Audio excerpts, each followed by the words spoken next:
Hello, everyone, and welcome to the Nordic Sound Channel. As always, I'm your host, Jameson Foster, and today we have Bjarte Eike with us of the Barokksolistene, a group that I discovered over the last year when they did an Alehouse session with the Danish String Quartet. Uh, and Bjarte, I was blown away, so I'm looking forward to talking to you about this. And also, you were the first classical musician I've had on this channel so far, so I'm really looking forward to it. Good, but that's good. That's about time, Yeah, is it? right. It's funny because this started off as a classical music thing, and then it just sort of like All right, blossomed okay. from there. So it's been a long time coming. Yeah. Well, listen, thanks for having me. I'm very honored to be on your cast. I've heard some of your episodes, so I'm looking Oh, forward to talk to you. thank you. Yeah, the reason I was really looking forward to having you on is because my whole thing is or at least at the beginning, and still is pretty much one of my guiding visions is making classical music and other kinds of music a little bit more accessible, Yeah, treating it less as a museum piece and more of something that's more relevant today that you can actually have fun with, and that is pretty much exactly what you guys do with your last two albums. Um, but before we get into that, I would actually love to know more about you because you're kind of an enigma. I can only read so much about you online. yeah. So, where are you from? First off, I guess it'd be a good start. You're Norwegian, correct? I am Norwegian. All right. But I live in Copenhagen, in Denmark, Mhm, so that's where I'm now.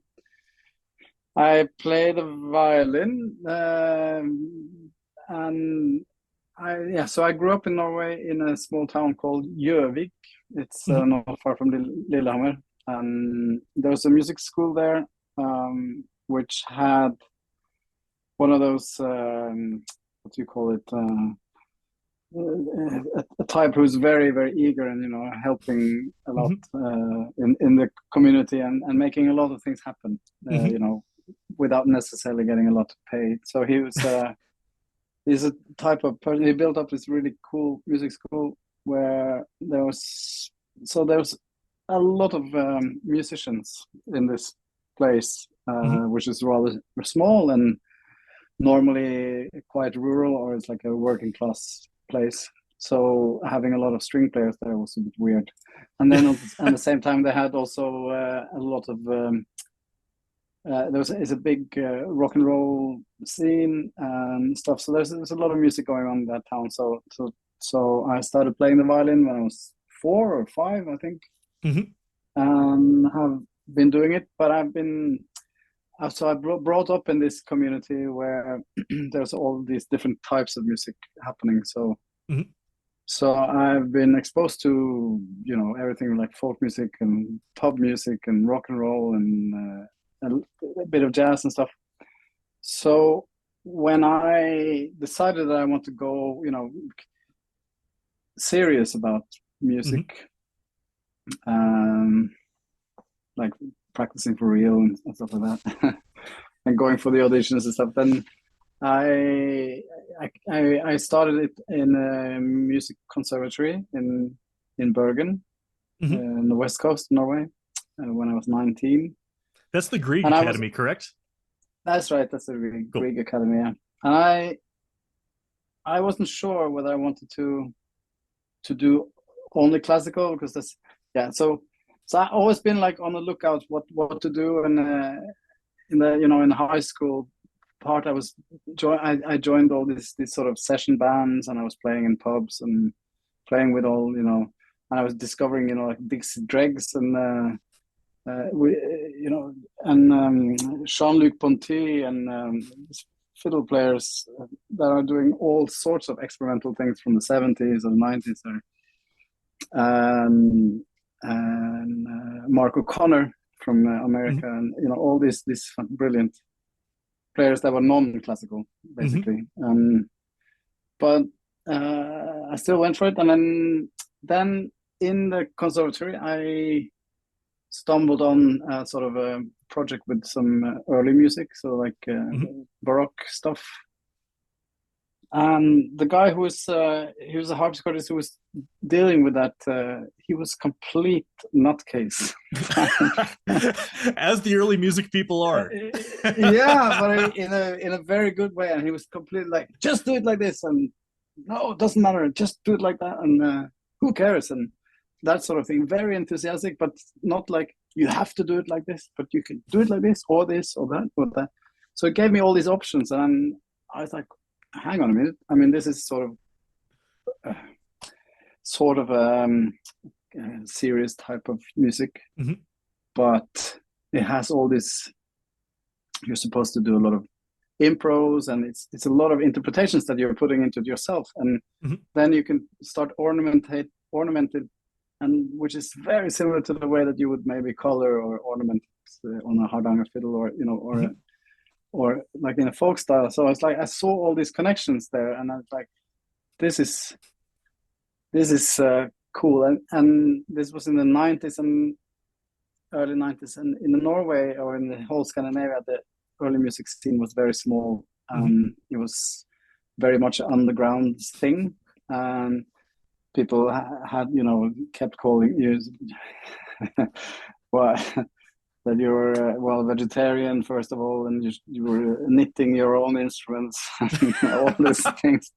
It's a bit like these guys that are doing Viking music today. They Mm-hmm. have this, they're discovering all these very strange, very primitive instruments. Mm-hmm. That was the scene when I was in the early, and it was a lot to do with uproar and revolt and going against mainstream, and who Mm-hmm. cares, and why does all the classical music have to sound the same, you can, all that sort of thing. So it was a lot of attitude, and I got really hooked, and then I started taking these courses around Europe, and because the Greek Academy is a relatively small school, if you show some sort of interest, then they help you a lot.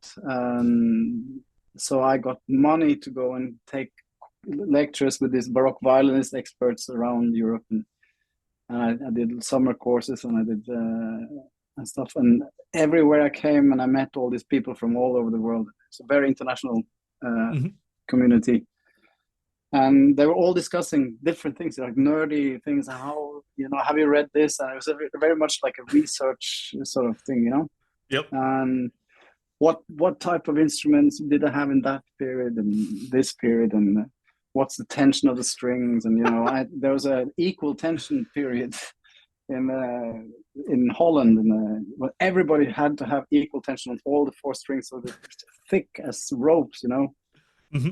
But it's also yeah. So it's all this sort of thing. But I love that sort of dynamic uh, community feeling. Mm-hmm. So that really drew me in, and it has a lot of seriousness to it and a lot of nerdiness. I salute all the nerds in the world. I think because if you get hooked on something, it's really that's meaningful.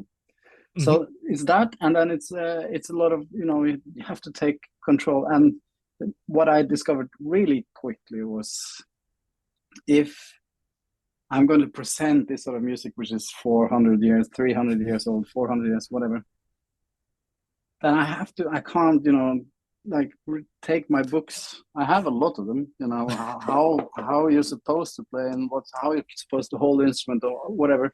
You can't take them on stage with you. You have to leave it at home, and you have to treat the audience there like we are here now, Mm-hmm. and I have to play this music as if it's happening right now, as it is, and it shouldn't. Who cares? It's just old pop music, right? That's Right. I use that as a slogan once. I love that. Yeah, it's at the top of your website, and I love it. Just old pop music, because you sort of touched on it, where it's it all sounds the same, and this is a dead horse that I've been beating on this channel for a while, where Right. really the people who are responsible for classical music sounding the same is the musicians, and you're a great example of someone who steps outside what you're supposed to do. I love how you put it. You're not taking the books with you on stage, right? you're No. going you're going on stage to create a real experience that's relevant to the people who are in front of you. um Yeah. and I just think that that's such a great way to put music back into like its social sphere, right? Especially because the generation that you work with, 17th century England, and you're looking at the alehouse culture and all that. It's all just people getting together and playing music. Yeah. And they didn't have books, they didn't have rules, they were just playing music how they No. knew to play it. Yeah. um They had a lot of books where what call meanings. I mean, opinions. mhm. There was a lot of opinions, so there, you can read fantastic stuff, like how you're supposed to play or what. But there's this one guy who thinks that if you're moving too much, then you should be a dancer rather than a fiddle player, and all these guys but it means if they're describing or wording it, it means that there was a lot of it going on, right? Yeah. So otherwise he wouldn't have written it. Otherwise, Right. so it must have been extreme, diverse, and when I've seen some of these critics, they are, the composers are giving each other shit, and All the it's time. sorry. Yeah. No, So you speak for it. Yeah. so it's really, I mean, I think it's really cool. I mean, you have to, you said it, you don't bring the books on stage, but you also have to remember where the classical music really, just reading a book is not rare. It's rare in the classical scene as well. Right. And I mean, I have a lot of respect for these virtuosic people, colleagues of mine that are incredible. So it's not about that. They're very skillful, but at least when I was studying, and I'm still sort of involved a little bit in teaching in universities and stuff, sometimes at least, and I'm making these sort of workshops as well, where I'm trying to focus on other things. But I can see the system, and that it's still very much focused on you have to become as good as possible. You have to, be extremely high skilled as technically. Mm-hmm. So the handcraft is much more important than the art, I would say. And your creativity is also downplayed. Your personal creativity doesn't, because that doesn't. If you're going to be an orchestra musician, nobody needs you to think for yourself, right? You should just do what you're being told. But you should play excellently, and you should be able to play exactly like your neighbor or whatever, and then Mm-hmm. adapt to whatever is happening, which is great. But it's just, for me, it's like suffocating. Yep.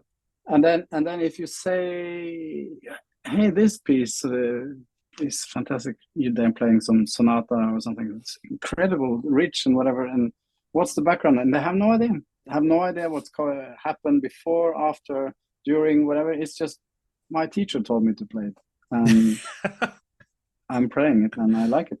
And I'm saying, I'm not saying that everybody's like that, not by far, and it's a lot of things going on now in the classical music business. But this is the tradition that was very much in fashion when I was studying. So for me it was a real statement to go in a different way. Mm-hmm. But then, of course, I have left the sort of early music. I think that the early music has then become very mainstream, Mm-hmm. too. So I was one of the concert masters in a fantastic orchestra here in Copenhagen called Concerto Copenhagen. Mm-hmm. For that's partly why I moved here, and I was touring the world with them and got fantastic opportunities. And I rode the wave from '98 to 2011. But then I had started my own things, and I had to, the Barokksolistene sort of started to take off. So I couldn't combine them really, and I was feeling that I had been playing this sort of main high Baroque repertory for such a long time. How many times am I supposed to play this piece by Corelli and Handel and Vivaldi? And they're great, but they're all playing it, and it's all the same. And it's like, so I started to feel this community that was such a dynamic thing was starting to become conform and settled, and Mm-hmm. and there's a lot of good to be said about that, but it's just not for me. So I had to move on. So I'm still searching for in many directions. Yeah, so have you noticed, or is your experience that when you do play something by Corelli or by Vivaldi, have you ever had an experience where you tried to put your own personal expression into it before Barokksolistene? Or were like, and then you got like criticism for it, or did you just not even try because you knew that you'd probably get some sort of blowback for it? Because at least now today, it is still a little dogmatic. Right? I was in conservatory just 2 years ago, Yeah, and Peabody has a huge early music program, and it has yeah, become just as regimented as yeah. classical. So I'd be really curious to hear if you had any experiences trying to be an individual playing Corelli or something like that, where it went horribly wrong, or if you just didn't even touch it. Yeah, well, yeah. I mean, I I remember I was doing doing an audition in Holland for one of the big shots, Koken, one of the Koken brothers, and they were really so Sigisvald Koken. This was he was the fiddle teacher that everybody was supposed to go to. Mhm. So I went to have and I had just seen I had just seen a concert with Il Giardino Armonico in it's an Italian band Mhm. that sort of revolutionized the whole Vivaldi approach, at least recording wise. I mean, the Okay. recordings were fantastic. Really, like wow. So when there's a dog, the quattro stagioni, when there's all this is a program music like for the different seasons, and then when you hear this is in one of these poems. It says there's a dog barking in the this, and they really had the viola player going like that. And when they were doing the autumn, where it's celebration to Bacchus and drinking, they were like taking time and then being drunk, and all these kind of things. And wow, is this possible? It's the early 90s. And then I went to see a concert with them, and well, I couldn't hear it so well because they didn't play so No. loud. But they're fantastic close miking stuff. So the recordings are still good. But the first violinist there, he had tied his violin to his neck Okay. so that he could keep, because at that time it was very important to play chin off, so you shouldn't Mhm. touch especially with this Belgian Dutch school. So this Italian guy had put it, he'd tied it up, and then so it hung out. But but it means that he could, he was sort of free to move a bit. So I tried it, and that works really well. I mean, I can have my hands free. So I used that on the audition, and Sigisvald Kirken, he was furious with me Oh no. that I was trying to do that. Yeah, and he said, this is not rock and roll. This is Baroque, and he was like giving me shit. He That's did so not. that's so funny because that's not even like personal expression. That's No, I just know. like that goes to I'm show just like trying the something. Yeah. environment. So, So then but I thought, then I realized this is maybe not the teacher for me. I found a fantastic teacher in London eventually. So I went to London and I studied there, and Richard Gwilt, and he's a fantastic teacher, really incredible. And I had the best time. We went through all sorts of repertoire, and he always put me last in the day. So I was the final student of the day. So we just went on all evening, went out to eat, and well, sometimes I that's went awesome. back to his house, and I spent the weekend. And his wife is also a fiddle player, so we were playing, and he was very much into wine and food, and I'm a foodie, and so it was just fantastic. So that was a whole. So I'm very happy that I ditched the whole Dutch thing and went to London instead for my sake. Awesome. But you have to go where you. I mean, ultimately, it all depends upon where you are, where you want to be, not what everybody else says that you should do, right? Absolutely. I mean, a lot of what you're talking about, I went through.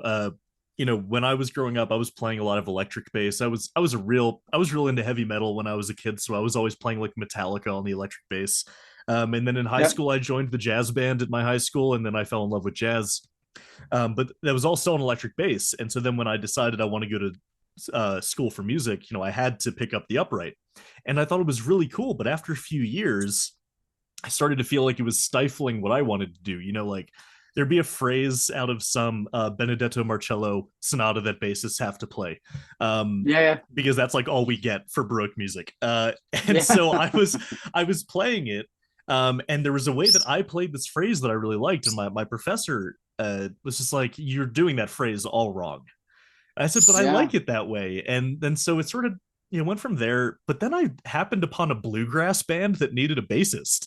yeah, And so I started playing bluegrass bass. And I was like, yeah, this is what I loved. This is what I loved. It's doing the music that I like to do.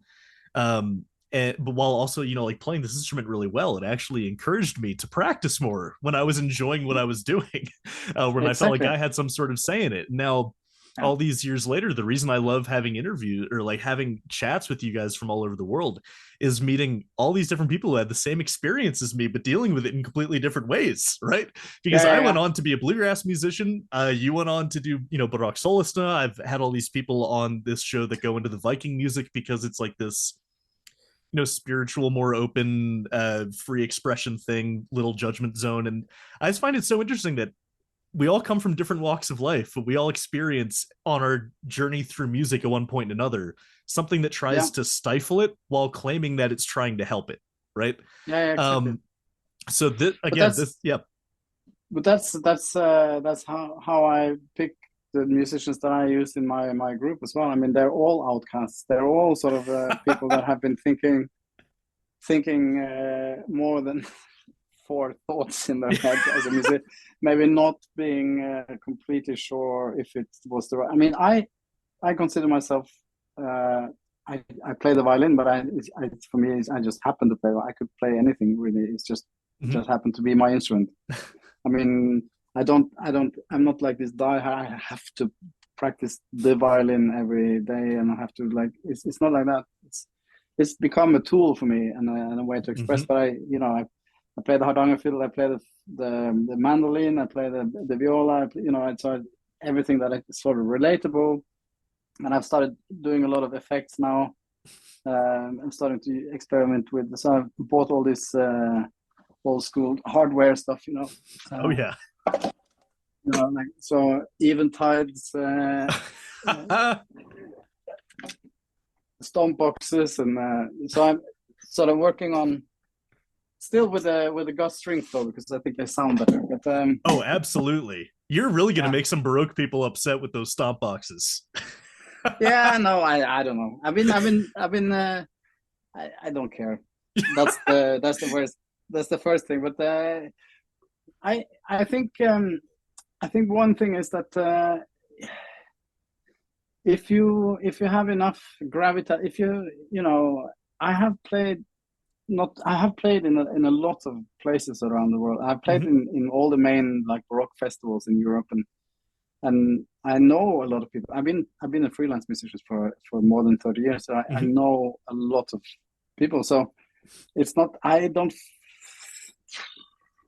I feel there's a lot of respect as well. I mean, Yeah. and there's so it's if if I go that way or I'm involved in some I'm also involved with some jazz projects or world music projects. I have this project called C1, which is Jon Balke is a pianist Mhm. composer from the jazz world. We had a collaboration for more than 20 years, and so this C1 project, which we are going back on tour with now, has musicians from Arabic traditions and a kemençe player Oh, cool. from Turkey, and some percussion players from Iran and from Norway. And then my Barokksolistene, my string is the string group, so Mhm. it's It's C1 is SIWAN. It's a three albums out on ECM. It's quite a fantastic sort I'll of check them world. out. Yeah. So I like to do that, and then I did a recording some years ago called "The Image of Melancholy," which is it's a mix of Norwegian folk music and English Renaissance stuff. It's because if you like the sad song and the sort of Nordic noir that we have is very similar to the beginning of 16th century Elizabethan period in England with the 5-part strings, and it goes really well together. So I like to create this sort of. I've been doing this sort of crossover, or this where genres are meeting or melting or not. Doesn't matter anymore for many years, and it's been my main interest all the time, really. And when I work with folk musicians, I used to teach a little bit at the Ole Bull Academy in Voss. Awesome. And I was so lucky to meet all these incredible folk musicians and dancers and singers. And I was there every week and being part of these courses. So I stepped in for Nils Økland, who you might know, the fiddle player. Oh, sorry, say that name one more time. Økland, Nils Økland. Oh, you should check him out. Yeah. Oh, yeah. He's a hard fiddle player. So I stepped in for him. He was a leave of absence, is that called? So I was teaching for a couple of years there, and I got to meet all this. So I learned all these tunes, but I didn't want to be stuck into one sort of tradition from this one valley in Norway, which some people are doing. But then you can't play it any differently. So yep. I'm sure you know all about that. And I think I heard one of your podcasts where you were mentioning that especially the Norwegian musicians are very protective. Yes, right? they can be the most protective. Yeah, that's what I've noticed. Hulling, yep. If you're playing a Hulling wrong, then it's like you're on the most wanted list or something. Yeah, right. It's and then you have all the variation, as you said, from valley to valley, and you better stay on your toes if you're traveling between. But there's a much more open vibe in the Norwegian folk scene now than it was before. 100%. I mean, definitely because all these young, fantastic players that are doing all this incredible stuff, but also the older ones are, I think they've found a very nice mix now that there's a lot of respect for the tradition bearers, so you have to have those where you can, but there's on the other hand, when I was sitting down in Ole Bull Academy late at night, and there were some old fiddle players like Leif Rygg and these guys, then you had to sit still and listen to them playing their slot, drinking, of course, and then telling a story. And then the fiddle went to another guy and he played, and then you're just sitting there, and it's fascinating. But now the sessions are, 50 players, and they're all playing the same tune, and they're sitting together, and it's become this, and they have this sort of inter-Scandinavian repertory. So there's if you're Norwegian, Danish, Swedish, you can sit in with any session basically. And then of course some of them say, well, then you're diluting, you're losing the character of this special valley. But I mean, if you can, I think it's possible to ride those two horses at the same time. Yeah. So and completely I think agree. that's what they're doing now. Yeah. Yeah, because you have to have respect. No, you go. You have to have respect for the traditions, right? You have to respect those people that have dedicated their whole life to understanding like a small little detail about things. But it doesn't mean that you have to be that.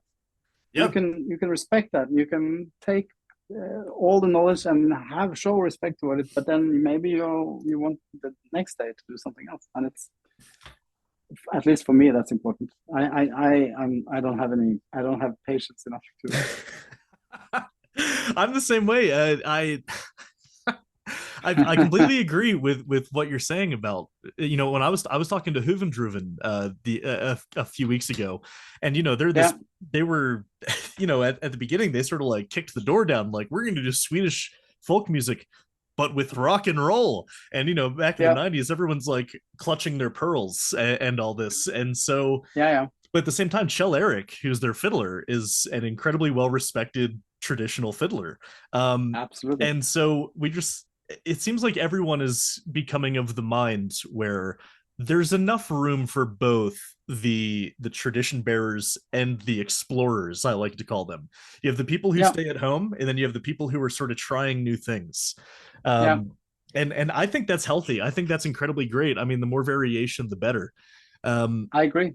yeah, and then to go back just to one other thing you said that resonated with me is that you don't like to be a violinist. Like it's just No, a mode of expression.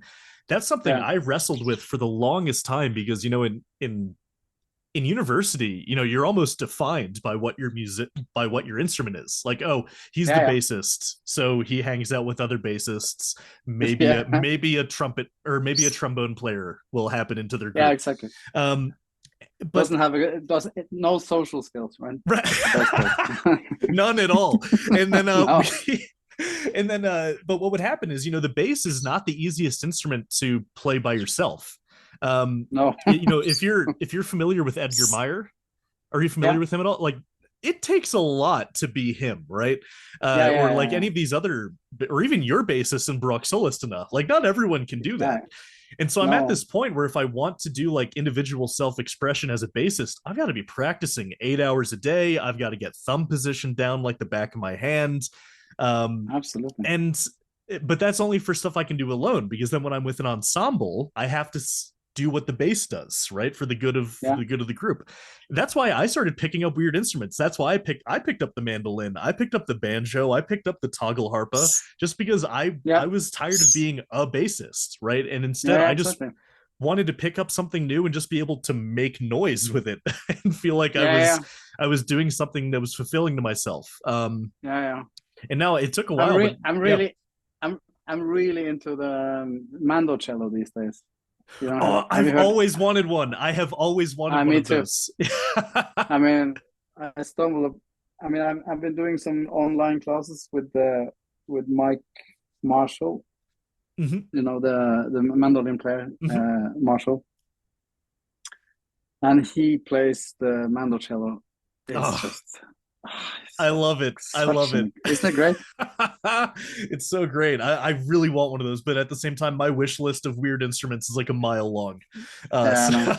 I gotta pace myself. There's So there's a mando bass as well, isn't it? yep, that's on the list too. Trust me. Yeah, right. I was not exaggerating when I said that list is a mile long. Uh, No, right. Okay. yeah, and so we should, I guess we should start talking about Barokksolistene, but I am just curious about one more thing. When Yeah. did you pick up the hardanger fiddle? I actually had no idea that you played the hardanger fiddle. I wrote my thesis on Grieg and the hardanger fiddle, and I've written a lot about Alabul too. So when you logged on and I see a hardanger fiddle behind you, I'm like, okay, this is a whole new side of Bjarte Eike I didn't know about. Yeah. It's it's something I've been doing on the side I haven't been sort of promoting it, Mhm, but now I just come back from a tour as well, doing a sort of extension of the. I'm going to talk a little bit about the alehouse whole idea of it, but mhm. I see the alehouse as a tree sort of thing, and I have all Mhm. these branches growing out, and one of them is the Nordic sessions now. So Awesome. where I'm sort of and I'm actually thinking of renaming it to the Nordic Ale Sessions, because in the Nordic, we just did a concert in Belgium, and I ended up talking about drinking and why all these excuses that the Scandinavians have for getting drunk and or meeting. So it's like weddings and funerals, whatever. It's actually just an excuse, or playing uh, how long I feel to dance. It's an excuse for getting free drinks.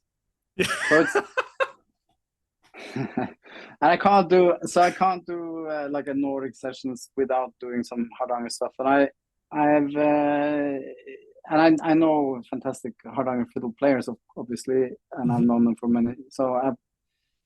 So Nils Akland has taught me some tunes, and I'm working also a little bit with Benedicte Maurseth. I've got. She wrote this book. Yeah, exactly. I've got it. Yeah, with she was a student of Knut Hamra's. She was a student of Knut Hamre. She was a student of mine for 2 years as well. Oh, what? That's so cool. Yeah, this was one of my favorite books I've ever read. It was crazy. I didn't expect it. Yeah. But she just launched a new book 2 days ago, and they played in the OSA festival where about female players, and it's called Systerspel. It's incredibly interesting. But she's fantastic, Benedicte. Oh yeah. I'm not sitting here taking any credit for anything, but Knut came. He had a tradition. He came down to Copenhagen every now and then, and he brought some students with him because he wanted them to meet me. Because I was doing this Baroque stuff with this strange bows and stuff, and they hadn't really started working with the early old hardanger fiddles then. So one time he came and he had, and one of the students was Benedicte, and she was there, and she was completely blown away by when I played my Baroque violin, and she kept asking about what this sound, and this is like, what is this? And so I spoke. So we had, and she was very enthusiastic, and then I said to her, "But guys, you have these old instruments in there. They're in museums. I remember them from the Olympic Company. They're from the 1600s. They are from this time, and they've never been played. They're just shown in Montreux." So after that, she went back and she started her whole thing with getting to play these, and then she made this wonderful recording on these old instruments with the gut strings and everything. And her last 2 years at the academy, she asked to have me as a teacher, not for musical reasons, but for technical, So and we would, so I helped her in the very, very beginning of that sort of thing, and we stayed in touch. And I'm actually going to go over to her this fall to pick up some new hardanger tunes from her. So it's not a big thing. I'm not promoting it a lot, but I love it, and I've played it for a while, and of course there's this especially when these really old tunes resonate well with me. And then so we mix that up in these Nordic sessions with things by Bellman and like 18th century stuff. Who was drinking a lot, and we make our own instrument arrangements of it, of course. And so it's I love that you've included Bellman. Oh yeah, you have to. It's the other side of this channel that I do is not as popular because it's more like dry history, composer biographies. But my favorite one to write was, I did one on Bellman. And I love teaching because I feel like the Nordic composers are some of the most fascinating because they're on what at the time was the edge of the world, but they're trying to like participate in this mainstream tradition. And you get some weird stuff, like his drinking song, his epistles, his letters. He was like Sweden's original singer-songwriter. Absolutely. But, yeah, I always present him when I'm, so we're going to go to Stockholm now and to a single songwriter. Yeah. Obviously. So Bellman, I mean, but he always, like he has this did you come across this called Fjäril Vingad? Fjäril Vingad. Yep. So we use that a little bit more upbeat, to make some sort of rhythmical stuff on it, and it's very nice. But the background for that tune, that song, I think he dedicated it to the king, and he wanted to send it to the king, and it's all very much like nature, and it's all so beautiful, and of course saying you are such a fantastic king, but he never got an answer, and very likely the king, and he was using it to impress a woman, I think. Of course. So the king didn't answer. So he, and unlikely, probably never saw the tune either, or the melody. and she wasn't then very impressed either. So then he decided, hang on, I'm gonna dedicate it to my landlord instead, because he was owning rent. He's such I a love that. rascal. He's such a Yeah, rascal. yeah, That's why I love learning about him. Yeah, I yeah, mean, I'm really looking forward to seeing whenever this Nordic ale session like blossoms a little bit, because I that sounds yeah, like something I would be very into. yeah, Yeah, absolutely. And then that's so crazy to learn that you know Benedicta Marseth, because that was yeah, because I've actually been wanting to get in touch with her. I've been forgetting just because yeah. too many plates up spinning. Um, No, yeah, that's she's great. great. Yeah, so Barokksolistene. I guess we should talk about your band now. Eventually, at some point. Yeah, well, So you already, why not? so why not? So you said that it sort of came about, like you had a lot of contacts or friends playing Baroque music that also felt similarly to you, about maybe feeling suffocated or wanting to try something new, and you all sort of came together. Is that sort of how it started, or is something else? Well, sort of, but it's I was involved in a festival in Norway, a small festival just in Larvik. It's a bit south of Oslo, on the Mm-hmm. Oslo fjord, and they have a tiny little part of that town is still from the 17th century and 18th century mostly, but uh, and it's quite rare in Norway. You know, Norway is this sort of outpost in the Danish kingdom, very Mm-hmm. poor. So Mm-hmm. to have a sort of where there was a count, they have a church, and they have a, you know, like a, it's now it's a museum, but it was a little herregård. It's like a fest, fest place where you can have parties and dance halls and stuff. Mm-hmm. But it's quite small though. It's not like Versailles by any means. You know, Right. it's a small scale Yep. thing. And so there's a fairly big festival which is going on in the whole community in Vestfold there, Mm-hmm. which Larvik is part of. And then this is, you know, this Tønsberg Vestfold. It's all this is very high, very hip Viking areas where Okay. they found the Gokstad ship, all these Oh, ships where they found right. them. Yeah. Okay. Yeah. Yeah. Yeah. So it's and you have all these drawings on the stones and every, you know, Helleristninger everywhere. So it's a Viking Mm-hmm. country. But so so this Vestfold Festival, they had they wanted to experiment to maybe, you know, do classical in focus on classical in Tønsberg, and then world music in Sandefjord, and then Baroque music in Larvik. So, you know, small festivals within the festival. And then I got involved, and then to curate it, and we started making programs and everything. And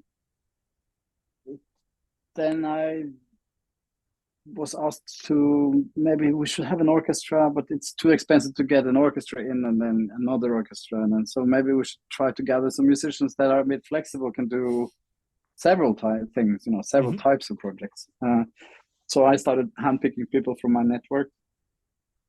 So they came in from all over, mostly Europe, but and it was fantastic in summer, and you know, everybody enjoyed it. And so we started to make these themes and everything. So then this is quite nice. So we have a resident orchestra or group, or it's not really an orchestra. Let's just call it the soloists, because Yep. you know, that's what they are, and you know, so, and it's something to do with Baroque, and I have no idea what it's going to be. So just make it some simple, and then went to the Norwegian government, the cultural ministry, and said, presented the whole thing, and then we got some money, and then okay, great. So we started building, and then we were supposed to just be on this festival, but we started to get some gigs around it, so it started to have a life of its own, sort of thing. So Awesome. it's originated in this festival, and I had no ambitions on it at all, just trying to be pragmatic. Yeah, that's so cool. What was your did you guys have like a cohesive creative vision as a group? Because there's a lot of you. I feel like that gets a little disorganized. I actually had a student I like to play for my students while they're all getting situated, different Nordic music. Yeah. And I played a little bit of your Alehouse Sessions from the Danish String Quartet series of four. Yeah. And they said, "Oh, what does Barokksoliste mean?" And I said, "Oh, there is the Baroque soloist, and but soloists, there's like 8 of them." And Yeah. they said this joke. So, like, how do you? I don't know. Is there like a band leader type situation, or is it more democratic? It just feels like it'd be a little bit difficult to have a cohesive creative vision between like 8 people. Yeah. Well, I mean, you have to remember this the 8 people. We are that was just the Alehouse Sessions that you Mm-hmm, saw. I mean, normally there was one guy missing, so we're 9 actually, mm-hmm, full house in the Alehouse. But Barokksolistene does a lot of other things as well, mm-hmm. and then it's other people connected, and it's basically it's only me who is Barokksolistene. So I Okay. handpick I handpick musicians to all the projects, and sometimes we do opera things Mm-hmm. in the pit, do big Handel opera, Awesome. and I'm conducting maybe, and then you have 40 people, and they're still Barokksolistene. Okay. So it's just a sort of umbrella thing. But so the Alehouse Sessions has sort of become a band within the Barokksolistene, Mm-hmm. and that particular constellation with the Alehouse boys is very very flat, because there's so much creativity going on there. Mm-hmm. There's so much and so many egos and so much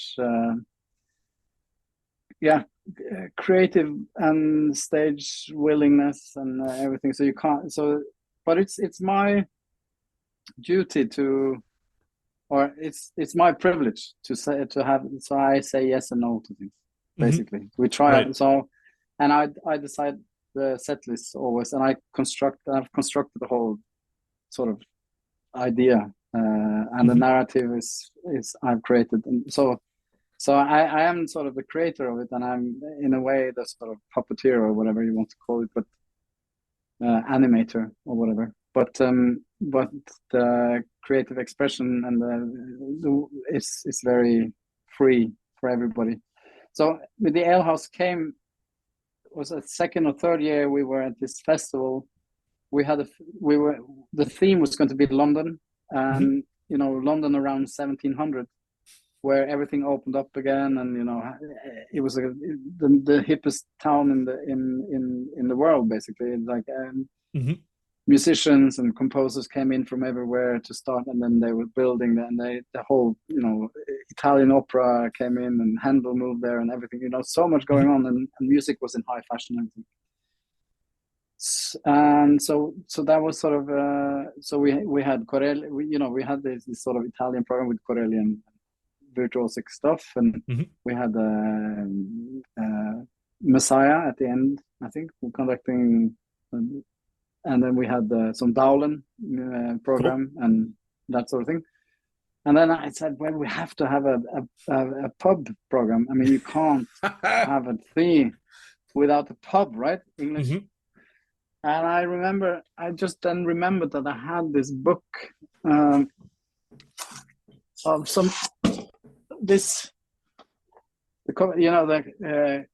the complete country dance tunes from I love that. Playford's Dancing Master, and it's just melodies like that, and Mm-hmm. they're numbered, and they have some sort of there's some choreographies to it, but they're basically only titles and melodies. Mm-hmm. And I remember I had bought it at some store, and I started looking into it, and then then I brought some melodies to my guitar player, and then we just noodling around a bit, and then, hey, this is cool, and then setting a couple of songs together and creating sets.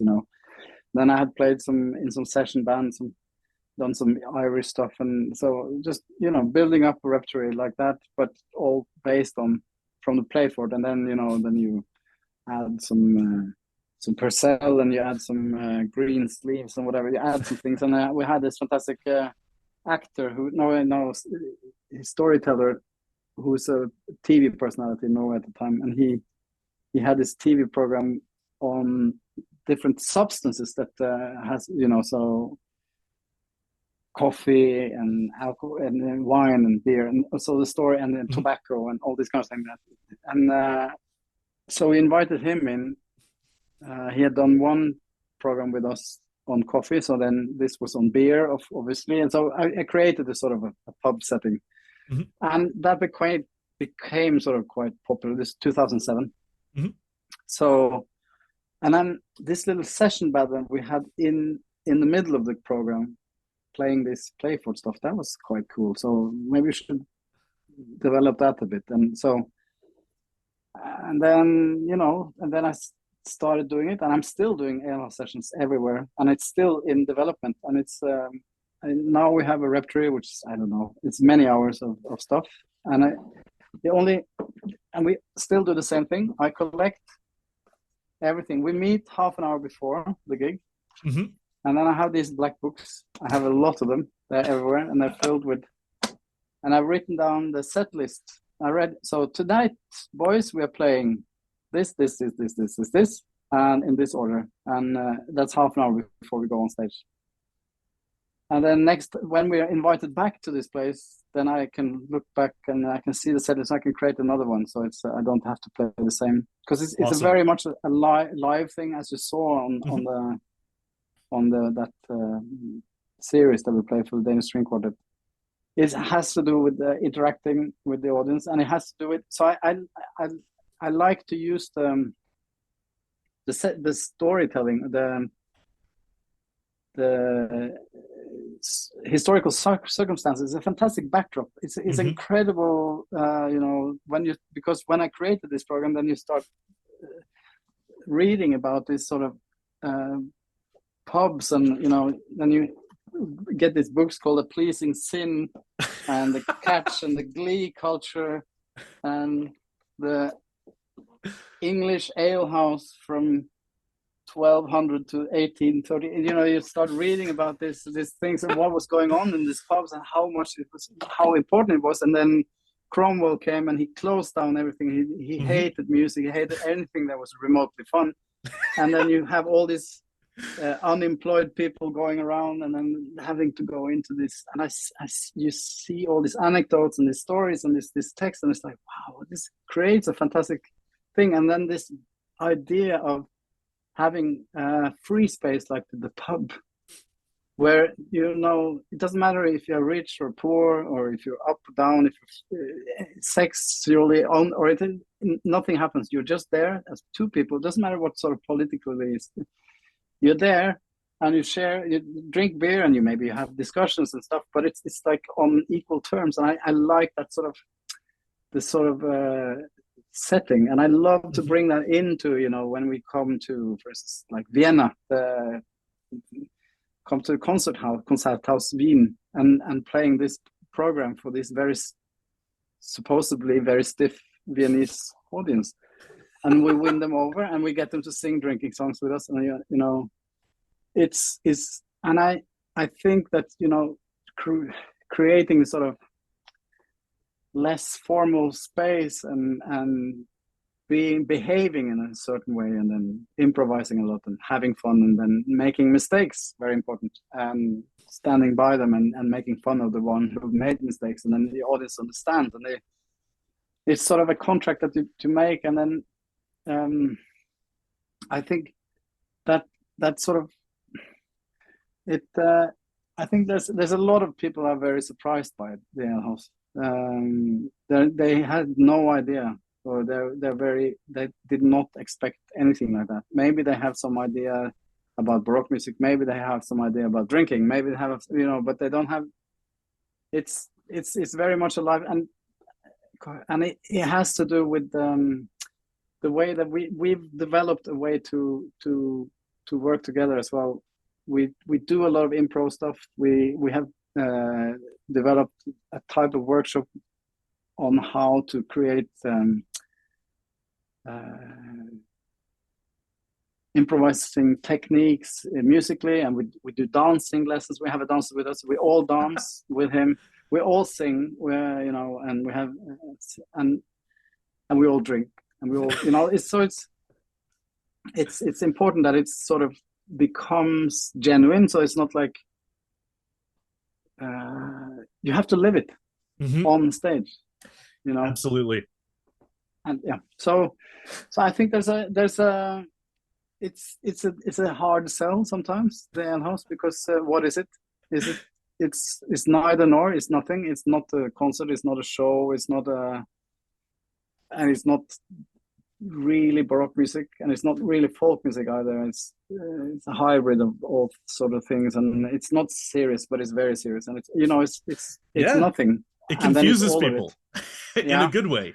I think So that it's a very good way.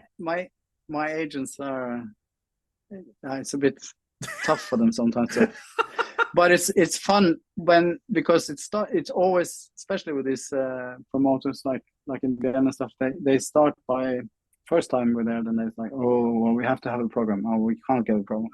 I don't decide a program until half an hour before.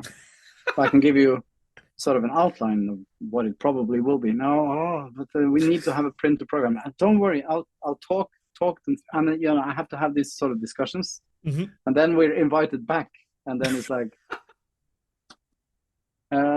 so what's your next title? And I said, well, I was thinking to do a bit more of the Alehouse, but maybe if you want, we can call it something else. And they sort of maybe tweak the title a bit. And then the third time they just, when can you come back? And you're free to play whatever you want. They don't care. That's so awesome. And I think that's great. And the Alehouse got reviews. The album, because album is different, as you know. Hmm. You have to catch the essence of what's going on live, but you can't have all the stomping and the dancing and the laughter. And we have a fight scene in slow motion, some that we started to use, but you can't have that on recording, right? So you have to maybe shorten things, and so you have to create a sort of recording which is representative, but has a life of its own. It's not trying to be the life. That's very important to me anyway. Yeah, So the so otherwise this is the ultimate Alehouse session, and I always have to play that in that order. That's not, and I know there's a lot of bands doing that. And then they're touring that album and they're playing it the same order until they're finished with the tour, and then they make a new album, and then they tour that one. But I like to sort of develop things and treat recordings as a genuine, important, and something that you would want to listen to more than once. Not like, oh, I wish I could have seen that live. It sounds so fun live. No, it should sound good on the recording. But it's been reviewed in from this hardcore like Strad magazine and early this what do they call this early music? Not there's some of these early music magazines. Is it just called the early music? No, I can't remember. And then gramophone and this highbrow classical stuff. Mm-hmm. But then to Songlines, it was the month recording of the month. The Songlines, the World Music magazine, and then it was record of the year for this one of the radio stations in New York, and which we were there. We were playing with WQXR or something. Yep, that would be it. Yeah.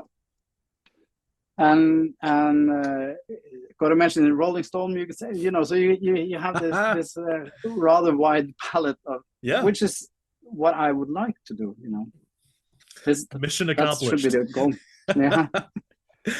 Because that was the experience I had. I mean, like I went on to YouTube to watch the Danish String Quartet, and then you came up first, and then I went and I grabbed the vinyl of the Alehouse Sessions, right here. I had to do it because that was the impression, and something that you bring up that is again an oddly similar experience between you and all these other music styles I talk to, being whether it's like this Viking music until we come up with a better name for it, or even heavy metal to an extent.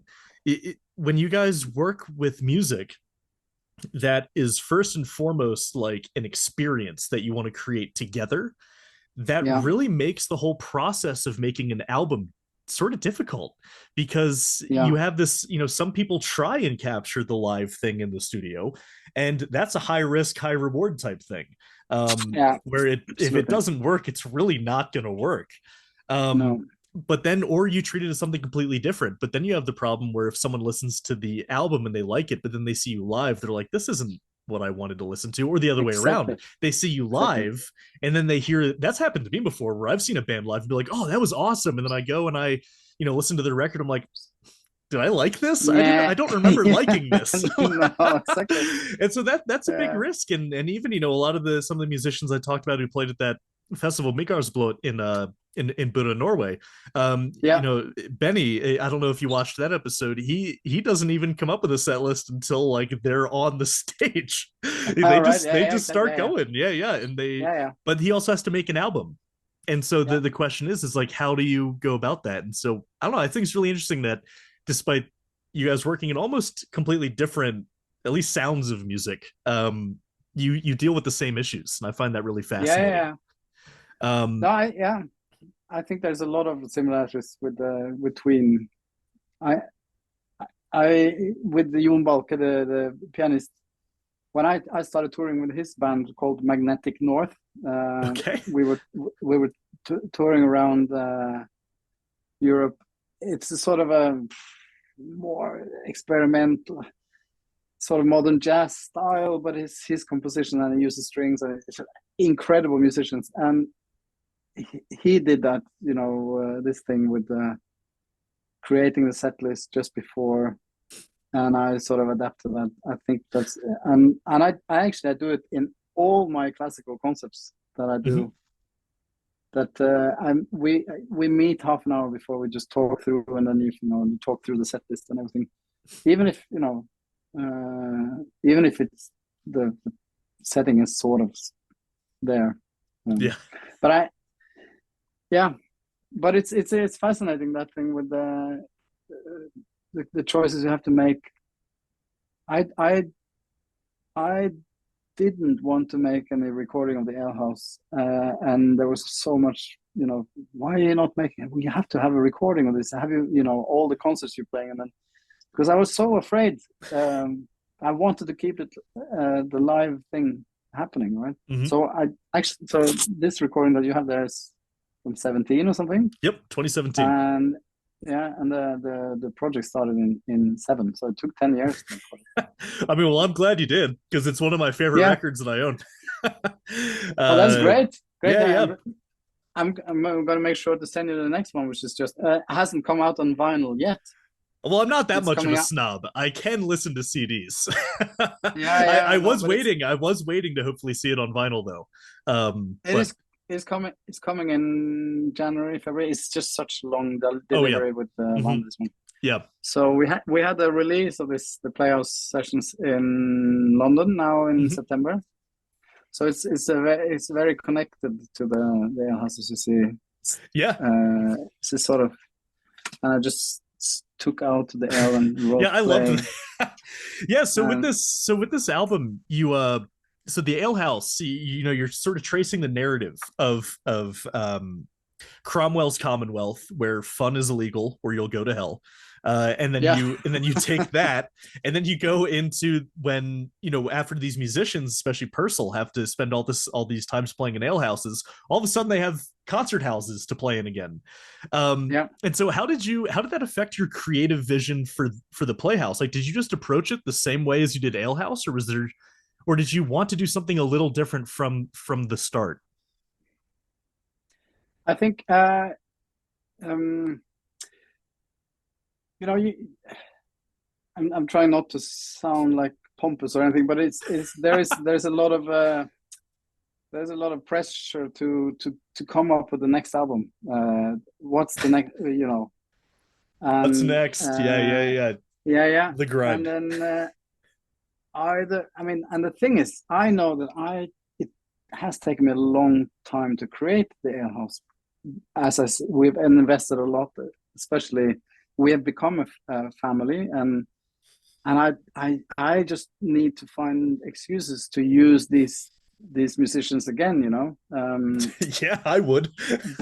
but not like creating something completely new. Now let's do the Robin Hood and something that we have to create a whole new narrative, because it takes a time. And then if you're okay, we saw you with the Elders, it's great, what's next? And then, oh, I have this Robin Hood program, and you come in and it's like, oh, not really that great, is it? So so I'm aware that you can't just create something new in a snap, not on this sort of level, not where there's no music on stage. Classical musicians, there's no music on stage. We do a lot of movement and everything, so it's a safe environment. I've created a sort of safe environment where everybody feels safe and encouraged to drink beer on stage and all this sort of thing. So but on the other hand, it has sold pretty well, this Alehouse, and my agents and my promoters saying, we would love to have it back, but we have a bit difficulty, you can't call it Alehouse. Okay, maybe I should. I don't want to make an Alehouse 2, but I have a lot of repertoire still that I would love to record, which has a sort of a link to the Alehouse. Then the last couple of years we've been very much into staged productions. So I've done operas, like I've done Dido and Yes, Purcell opera, small opera, small group of people, but with us all on stage, being part of the whole action. So we do the whole opera off memory, the musicians on stage with dancers and singers and everything. So I've done that with the National Ballet in Norway. One version I've done it with puppets up in Bodø there. And I've done one version that I'm developing now, which is like a whole sort of collective thing where everybody's just and then stepping out into, so that it can be a sort of touring version where you could do it anywhere and off book. It's a great. And it's Purcell, and I love Purcell. I'm a Purcell bedhead. I love it. I can tell. He is the Shakespeare of music. He's so high level and then so rustic and brutal, and and he writes the best drinking songs, and it's incredible what he does, and his sense of timing to fit the English language, as nobody's as English as him, I think. And he's written a lot for the theater, of course. So that's, and what I love with the Dido is that there's so much, there's so much music missing. Right? There should be a dance here, there should be something there, should be here.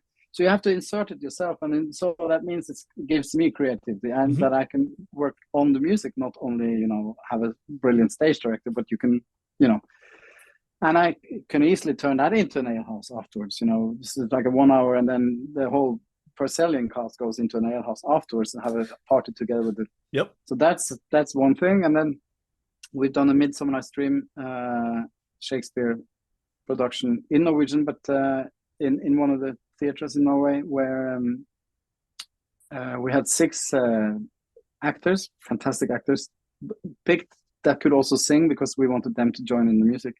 And the Alehouse boys doing, making music, soundscapes and everything live, using some Alehouse music, some Purcell stuff, Fairy Queen stuff, adding music and creating, and then rewriting the script together with Erlend Sandven.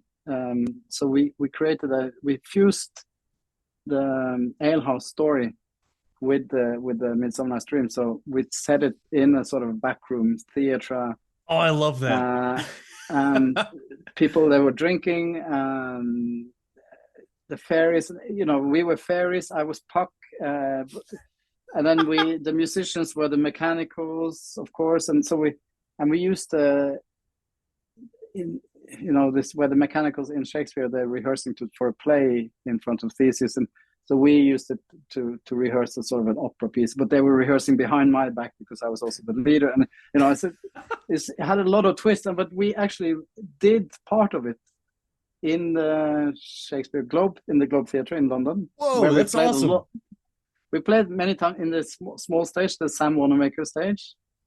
We played the Alehouse there many times, and so I brought these actors with me there, and we did, some scenes, and they went ballistic. The audience in London, even if it was in Norwegian, they loved it because they know the stories of it.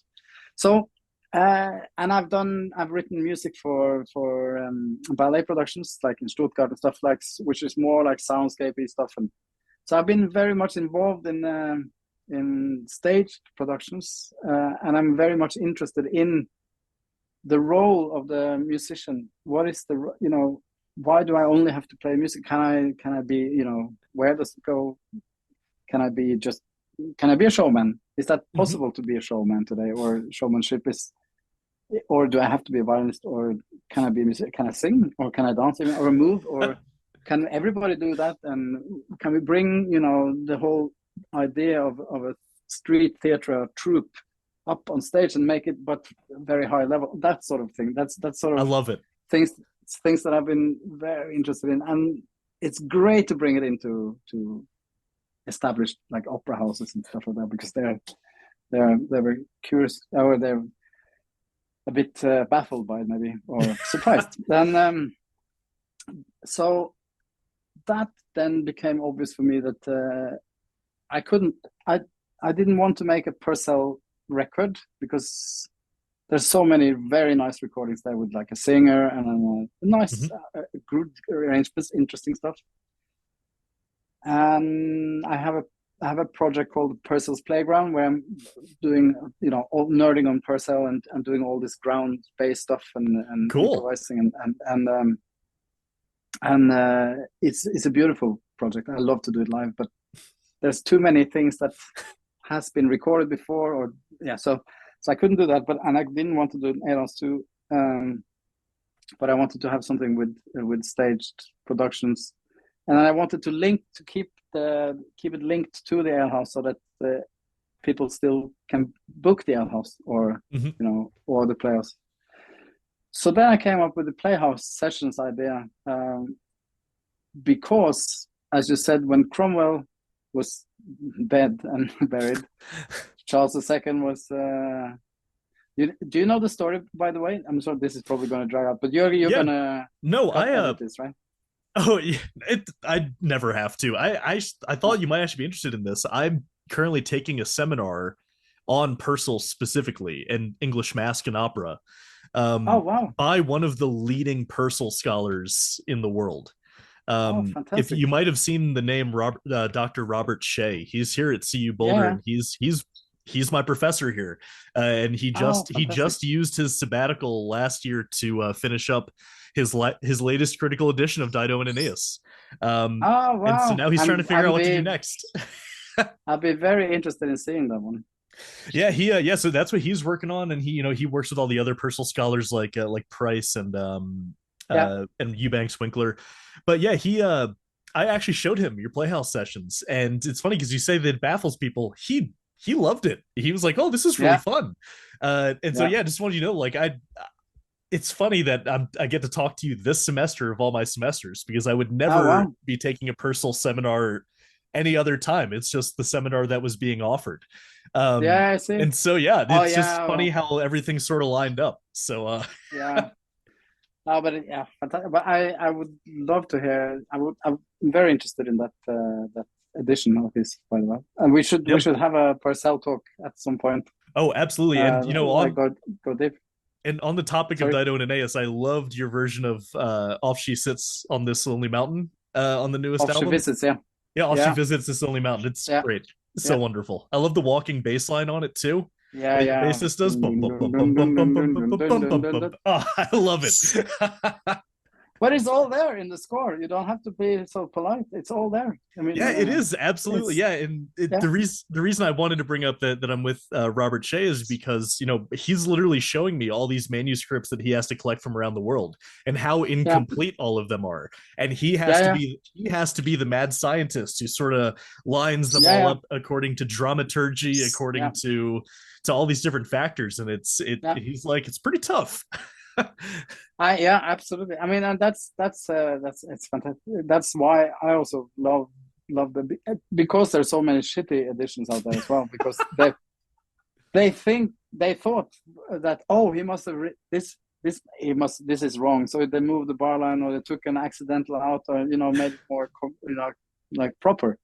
But that's the whole point. He still has the old style in him. He has the Mhm. English and the musica ficta, the Renaissance style. And it Mhm. comes from. He knows all the Dowell and stuff and everything, and he's fascinated by.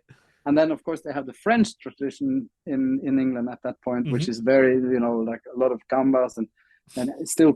But then all these Italian guys coming in with their flair. So he's sort of in between everything. He's trying out everything for himself. So I just love it. Mhm. And he's incredible. Absolutely. Yeah, yeah. Yeah. So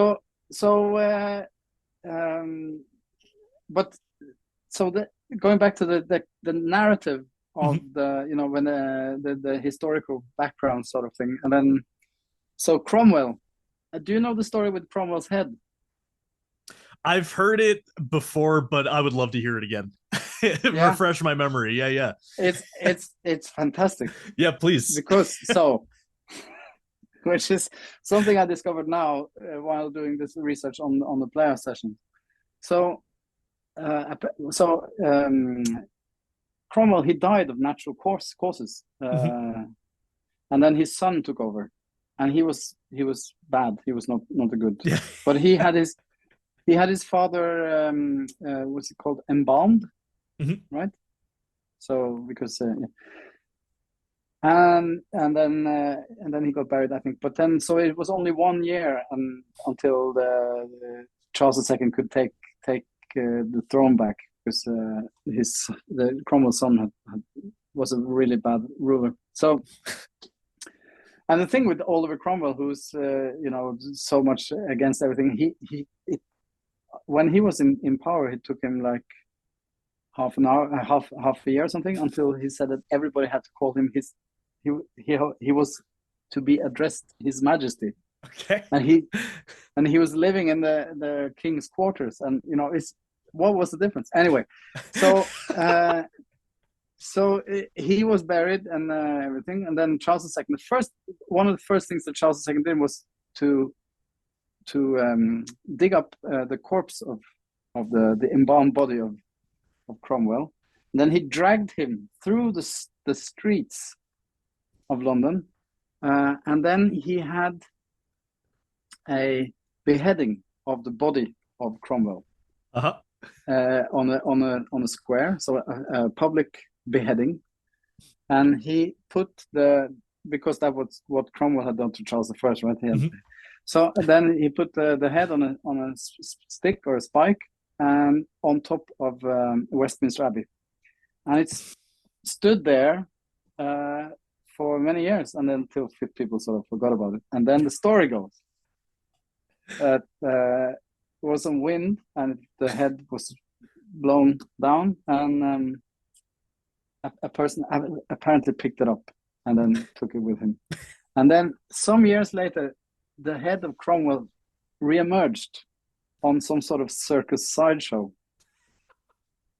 and it was put on display and everything, and then it became very popular. So then it toured around England, Mhm. and then there was another head that came in with a spike and a different. This was in the 1800s something. So they had a dispute which is the right head of Cromwell. So they did tests and everything, and then okay, they decided that the original one was the one. So it got even more popular. So it was touring around England on this Tivolis and sideshow stuff until 1950, where it was given back to the Cromwell family, and they took it and they buried it, and then nobody knows where it is. Of course, that helps the myth and everything. But so he was.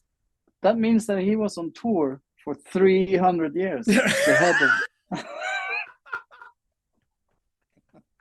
I don't know. I think that's quite funny. No, that's Or great. the, It's a good it's yeah, a good way to put it. yeah. So So, but in after Cromwell, the music was everything was opening up, but there was no money left. England was after the Civil War, and yeah, it was just poor. And Charles II, he wanted to have the 24 violins like his big idol, Charles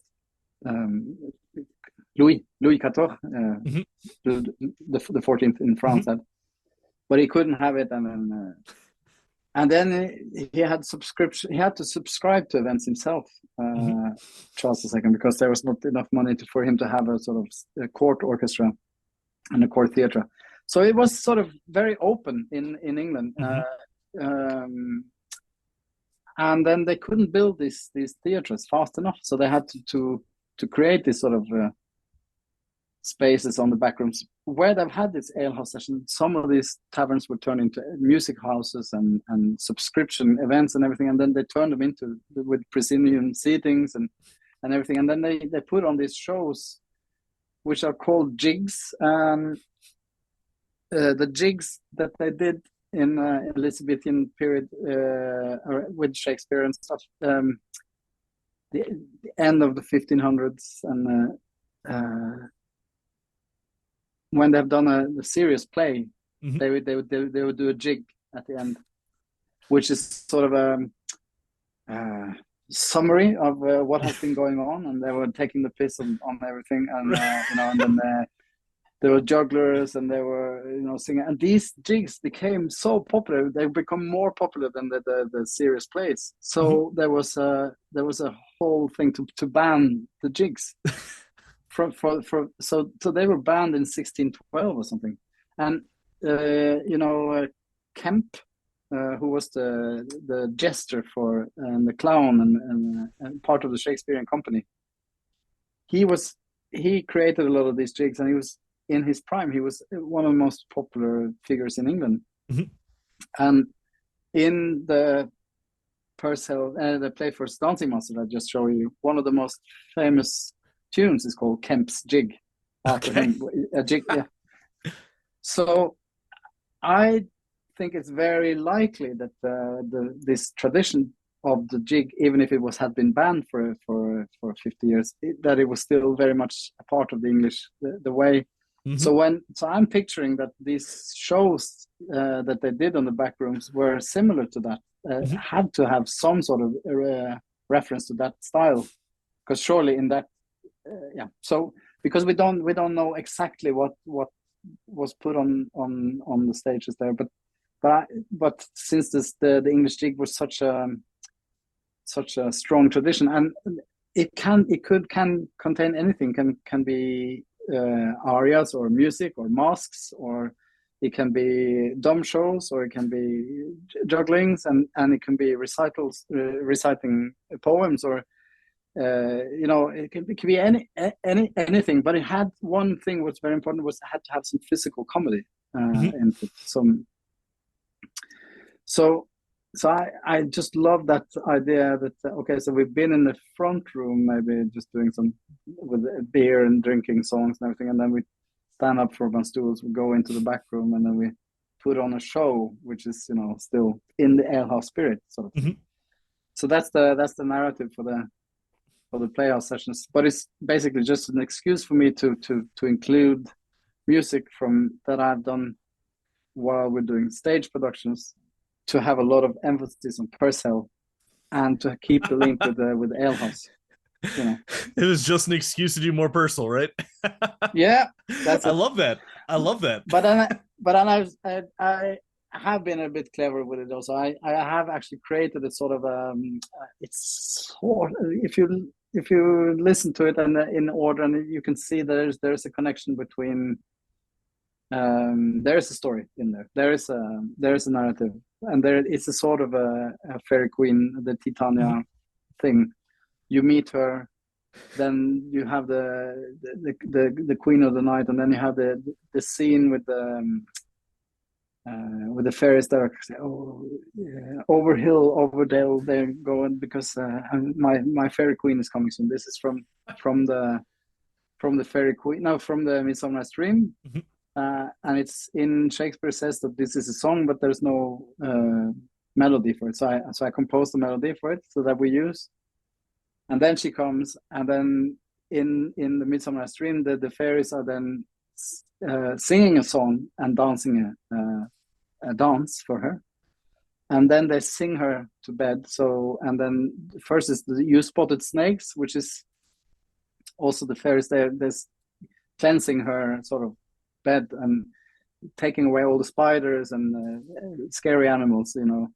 That also has to be sung. It says in Shakespeare, there's no melody, so there's a lot of people have tried to. So I made that one too, and that goes segue into the Hush No More, which is a choir from the Fairy Queen, which is the same scene, but then she's sleeping, and then so be quiet. So it's a lullaby, and then a song. So and then when she's sleeping, she has a dream, of course, and then maybe she's dreaming about the music for a while, which is weird and comes from and then it goes some alehouse stuff in there, and there's a trip, and you know there's, and then we do the Willow Song, which is a Shakespeare song. I love that one.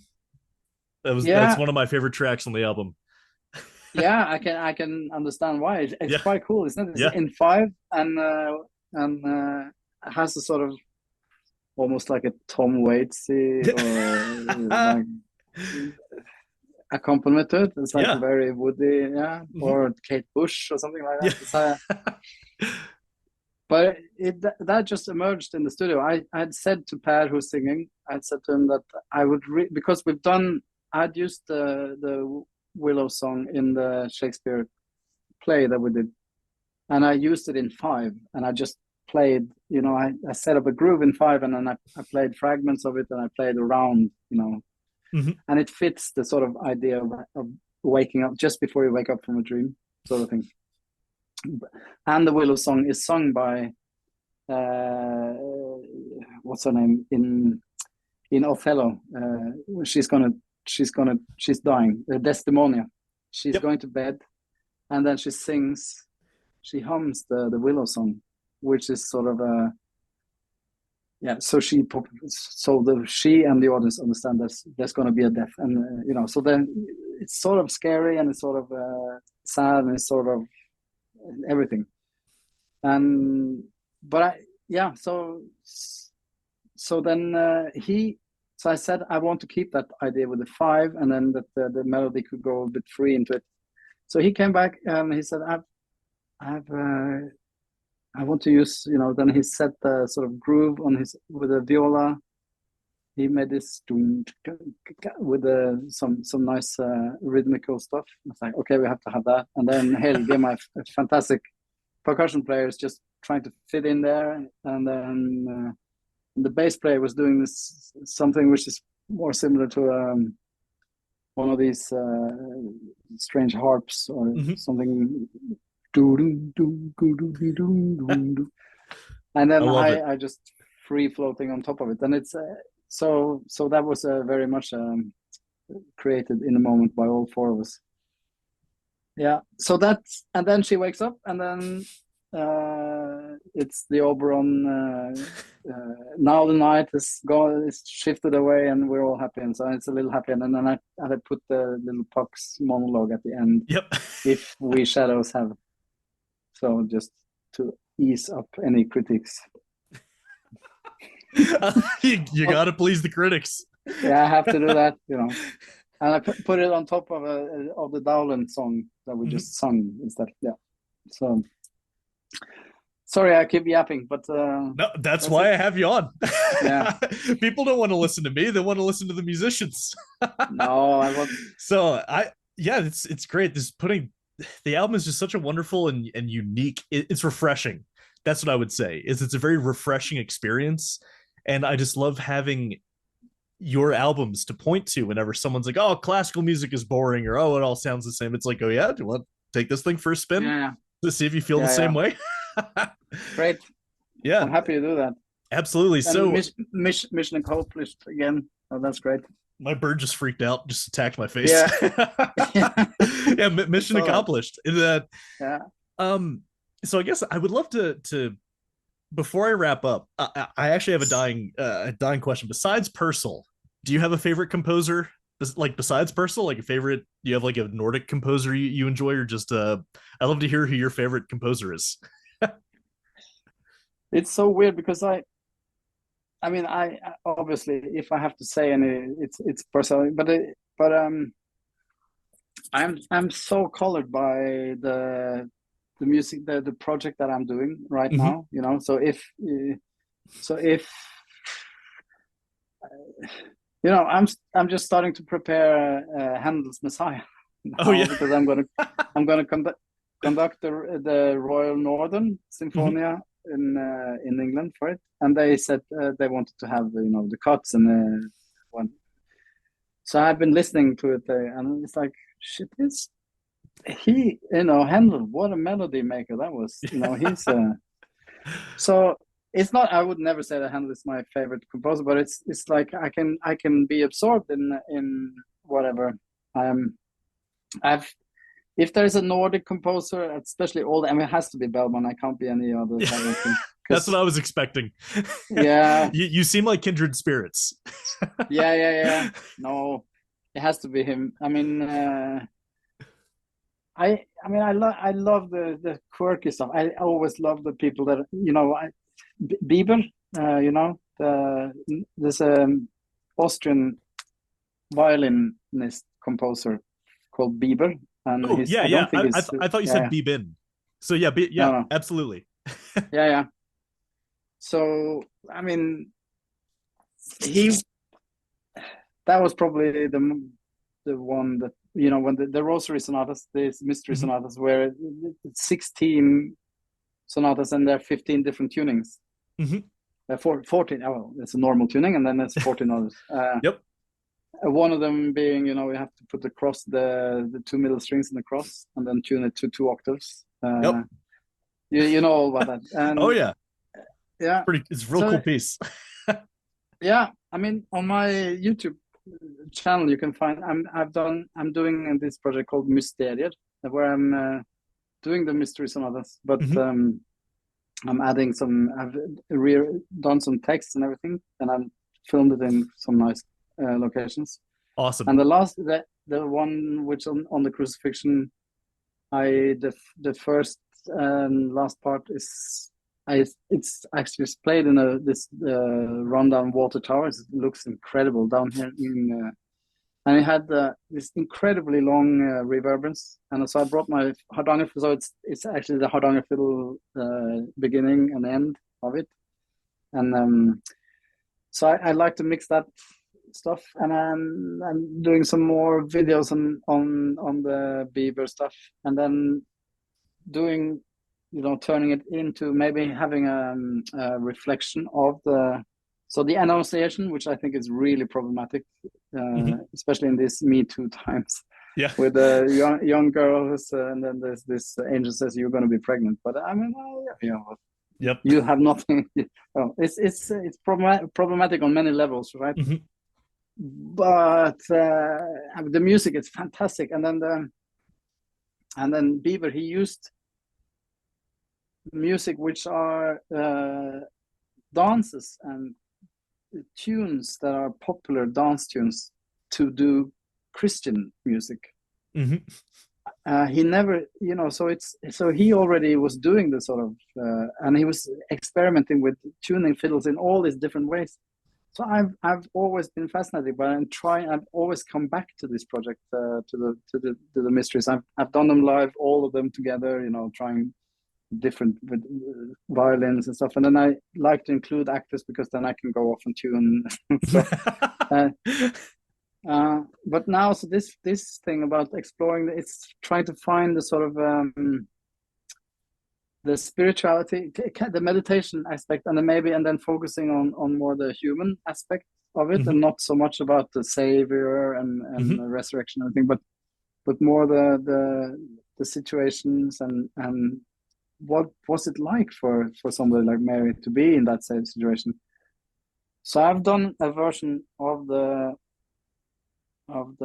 Annunciation, which is sort of normal, and then I've done another one which I haven't released yet, but where I'm doing a lot of with effects and everything, and I'm and I found a poem which is fantastic, which is taking away things from so that instead of this angel saying, "Don't be afraid, Mary," it takes away this and just be afraid, Mary.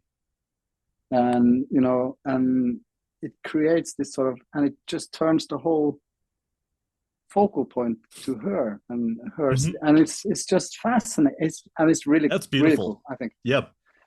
So I'm into that. I think Beaver. I mean, I think all these sort of composers that have been on, either the end of an era or beginning of something, very experimental. That's always most. So Beaver, Rameau. Oh yeah. Because he was hanging on to the Baroque stuff, and they say no, you have to go and be classical and be much more like this is the new thing now. Well, fuck you. I'm gonna do with much more. I'm gonna have large instruments and things you haven't heard about, and orchestras. I'm gonna have dance and everything, and I'm going to focus on the old myths and everything. Everything backwards thinking, but it's incredible music. So and Gesualdo, of course. I mean, Dowland. I love Dowland. I mean, so anybody who's I mean, So I love the sort of experimental. Any composer has been going a little bit off, I think. So Grieg is a given. Grieg is given. I like Grieg. Of course, I like Grieg. Oh yeah. Growing up as a classical musician in Norway, it was like at some point it's a bit too much, So that's how that's actually what I figured because I mean that's how I started to feel. Like Grieg is by far my favorite composer, but by the time I was done my 70-page thesis on him, I was like, I'm good with Grieg for a bit. Yeah. So I would love to wrap up with just because again, most of my audience is not. I mean, I have a firm audience that is classical music, right? But most of them are not. And I would love to hear from you, where you just gave this passionate talk about why you love these certain composers, the social relevance of Purcell's work and how it can be fun. What would you say to people who are hesitant about jumping into classical music, or maybe if they're on the fence, like, oh, I've got all these assumptions, preconceived notions in my head about what classical music is. It's dry, it's boring, it's stale. You do a lot to make classical music fun. Like, so what do you think people can find today in classical music that might resonate, that might surprise them? Let me know if I can ask that question in a better way. No, I think I got the essence. Okay. I think. It's a difficult one to answer, like in a straight answer like that. But I mean, what would you say? The most important thing is to be curious and be open. I mean, that's in any that's a given in any genre or anything that you want to do in your life. You have to be open. If you have preconceptions of a certain style of music, then maybe it's good to go to somebody who is doing music, who are thinking like you, or who it's music for me is about communications between so it's when you are doing something, then you discover new things, right? So but I would say what I respect most with so-called classical music, because it's what is classical music? It's such a wide field, isn't it? And anything with a violin and a nice suit. I know. But if you take away the nice suit thing and all the thing that you're not supposed to do, like cough or clap in between movements, or if you don't worry so much about why they're standing up when they come and why they're wearing these tails and all these things, but listen to the music. It's high quality music. I mean, it's such high quality. That's the Hmm. main thing, right? Yeah. So if you get tired of doing three chords and in pop music, or Hmm. like getting stuck into, I don't know how to develop this, Hmm. then classical music is a gift for you, because it has such complexity, and has so many expressions. Hmm. And but I would say, I mean, I there's plenty of classical music that I hate and I think is horrible. And I would, and I don't necessarily like to go and listen to operas. I love being in an opera and doing Hmm. opera productions, but I'm not necessarily that keen on going to the opera and Hmm. seeing the production. So, I mean, I don't know. It's difficult. I mean, I'm always looking for. I'm always inspired by people, productions, recordings, whatever, where there's something genuine Hmm. happening, and you feel that anyway. Oh No, yeah. regardless of what genre it is, you feel, you understand immediately if this is something which is very important for these people, and they love it, and they do it and they tickle things inside me which I never, and I don't. What is this? If you start asking yourself questions, that's perfect. That's what music should do, because then you wake up the brain. You're right. I mean, I know I'm talking cliches, but They're it cliche is for a true. reason. Yeah, but it is true though, isn't it? I mean, if you just go in and you feel safe and comfortable, then you'll get tired of it, and I I don't know. I don't know how it is with you guys there in the States now, but Hmm. there's been lately, especially after the pandemic, there's been quite a few festivals in here in Denmark, and concert promoters that have been, they had to cancel concerts, because not because the audience didn't show up, but because the audience doesn't know how to behave.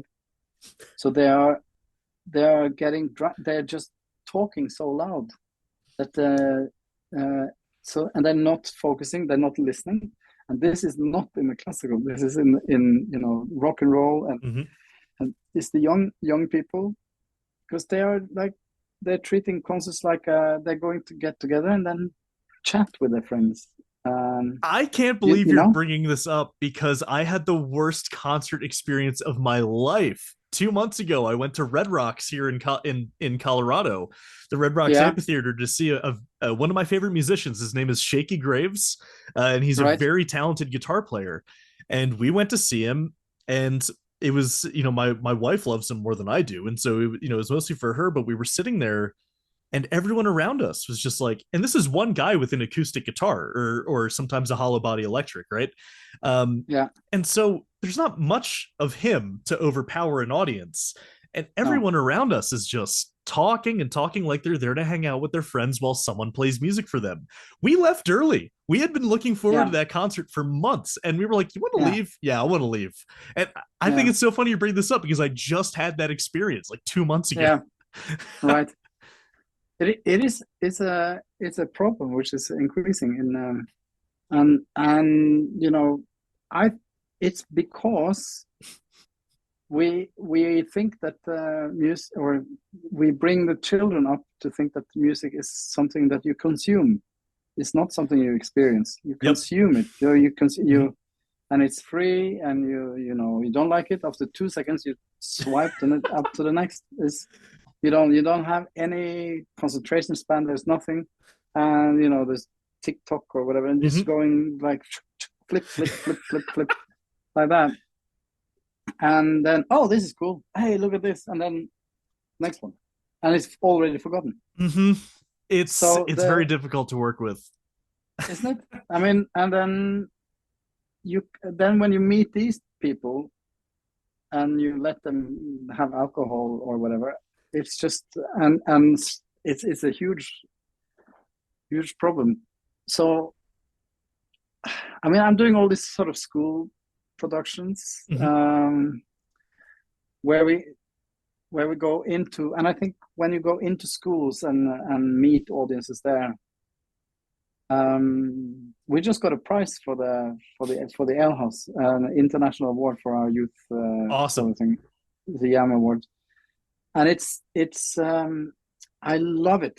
I absolutely love it because I have to say also, I'm not this old person saying, oh, the young people today, because there's also a lot of potential in it because they don't have the preconception.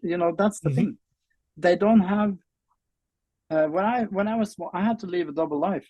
I mean, uh, going with a violin case in my town was not cool, and I wanted to be one of the cool ones as well. So I was doing, sports and stuff. Mhm. So I pretended not to play the violin, and I had all these excuses for not turning up to soccer practice because there was some sort of dead aunt somewhere or something. What, didn't she die last week as well? You know. Uh, so I and the minute you took up a violin, it's like, oh, people are, oh God, there's this all these ideas of, and I'm sure that goes for many other instruments as well, but I could feel it because I played the violin. Mhm. But today, the kids, they don't care. There's no like, there's no, you don't, you listen to heavy metal or rap, or it doesn't matter. Mhm. They don't care. There's no, you're not part of this gang if you listen to that. And you know, so so that means it's all open there. So if you come in with a project like the Alehouse or similar, where you're investing a lot in how you are, and then involving them and teaching them, and then catching them off their guard, then it's incredible. I mean, it's incredible, the feedback you get and the result you get from kids. Yeah, the Really. I love that you experience that too because I'm teaching college students and I'm blown away every week by how open they are Yeah, to new things compared to like when I was in college. exactly. When I remember, when I was in middle school, I was the weird kid because I wore a Metallica t-shirt. You know what I mean? And Yeah, it's like, yeah, yeah. and it would get bad. Like, oh, that's the freak with the Master of Puppets t-shirt. And I'm like, hello. But and then what Hi. I'll what I do for but when I show these students like this, what I would absolutely admit is like weird music because I'm teaching Nordic studies, so I want to expose them to Nordic music. So I'll show them a band like High Lung, which is antlers and dancing and wearing hides and beating on leather drums and with weird instruments no Yep. one knows what they are. And I'll ask students to be like, so do you guys like think this is like do you guys like this? Or do you think it's like total crap? And the students, no matter what their demographic is, like a frat kid or like a theater kid, whatever their clique is, they all give me the same response. Like, it's not something I would listen to, but this is really cool.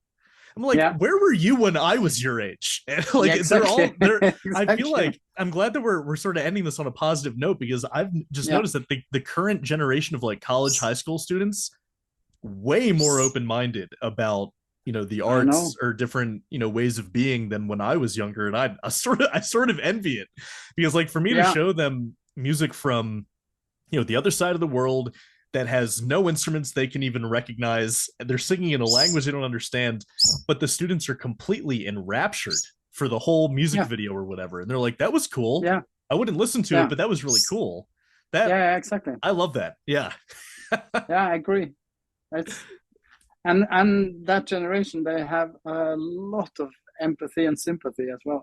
I feel they have a community, at least here in Europe. And Mhm. my son is 17, and Okay, yeah, yeah. so I can see. Yeah, it's a lot of positives with the young generation as well, I have Yeah, to say. absolutely.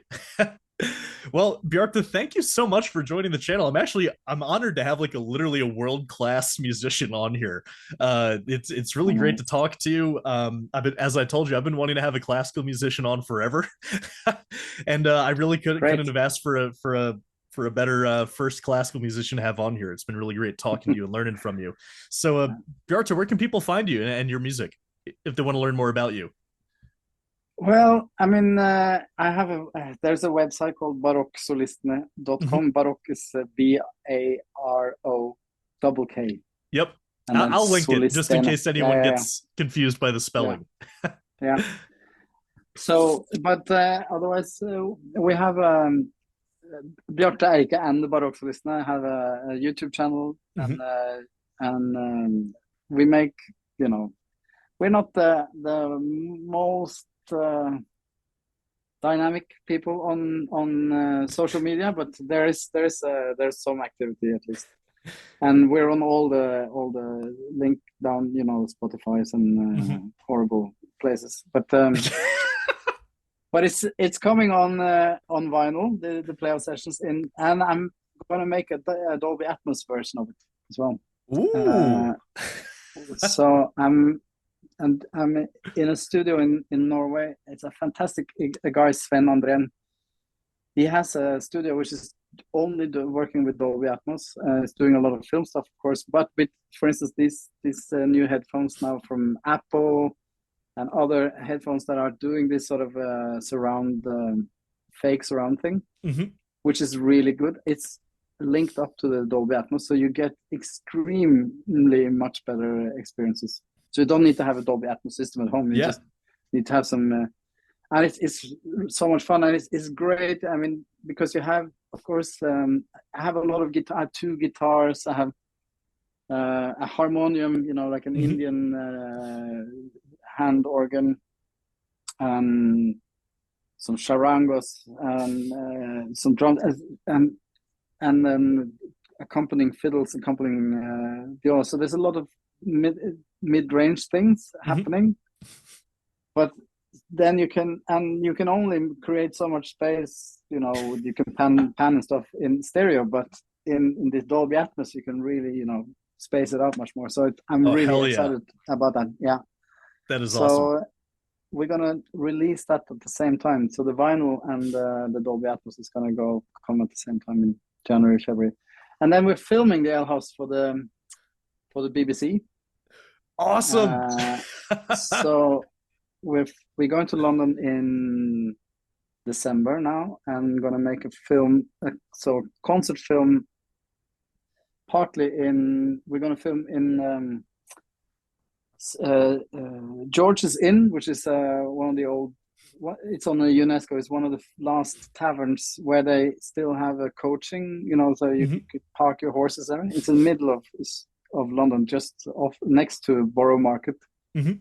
Um, so we're filming in there, and then we're doing a concert as well with the audience. So it's going to be a live. This is going to be an hour film for the BBC, and I think it's coming out in April, May, or something next year. I'll be looking out So for it. yeah. You So gonna be coming to the that'll be States good. anytime soon, or the visa thing's giving you trouble too? Yeah, it is the. I mean, we're, you know, as you see, we are 8 to 9 people. Yep. It's we had lined up this fantastic tour with a great American agent, and which was then canceled because of the pandemic. But Mhm. I think we had 14 concerts lined up, and it was all, you know, this sort of mid-range thing, or what you could, so not, but it's like in colleges or something where they have these halls which up to 1,000 people or something like that. Mhm. You know, like, so not the stadium stuff, but Yeah. it's you know, still big crowds. So, and it looked really really nice, and everything was there, and I spent hours on the rider, and we booked the bus and everything, and then it just collapsed. And then we would Oh have been man. trying to get that coming back again, but it's slow, and the times we're living are uncertain, and you know, so. But Yep. I'm very much hoping to come back to America. We've been on an Eras tour there in 18, and it was fantastic. I had a great time. It's fantastic audiences. The American audiences are just as receptive and crazy as the English are when they come and do the Alehouse stuff. So Hell yeah. And you better have a Denver, Colorado stop on there because I can tell you the well, Coloradoans that's they're gonna that's love. that's a given. I mean, we have to Hell come yeah. to Colorado. Yeah. All right. Well, Bjarte, thank you Great. so much for shooting the shit with me. I really appreciate it. I'm looking Yeah. forward to having you back on, and maybe next time I'm over on your side of the pond, I'll try to make it a note to hang out with you sometime. All right. Yeah, absolutely. I'll show you the perks in Copenhagen Oh hell yeah! if I you like the know. sound of Yeah. that. Yeah. All right. Great. Well, you So have a nice to great meet you, night. Jason. Yeah. Excellent to meet you And too. your bird as well. I don't Oh know what yeah, it's his called, name but is Cricket. He says hi. hi, Cricket. I All loved it right. when it was hanging on your Oh, beer he and he just goes he thinks this is his nest, and so whenever I yeah. braid it, he's like, "Get this out of here!" And he's Yeah, just yeah, yeah, because exactly. he's very possessive of it, but it's just whatever. Well, I mean, I sympathize. I mean, it looks like a fantastic nest, but then you sort of cramp it up like that. Yeah, he gets very angry, like right now. Yeah, now, yeah. All Well, right, yeah. All right, cool. great. So awesome. I'll talk to you later. Please don't Okay. be a stranger, Yeah. Bjarte. No. Let's stay in touch. Take care. Awesome. I'll make sure to send you the vinyl when it's ready. Oh man, I appreciate that. I'm gonna get Yeah. some mileage out of it. I promise. Good. Great. All right, cool. Take Okay. care. Okay. Take care. Bye.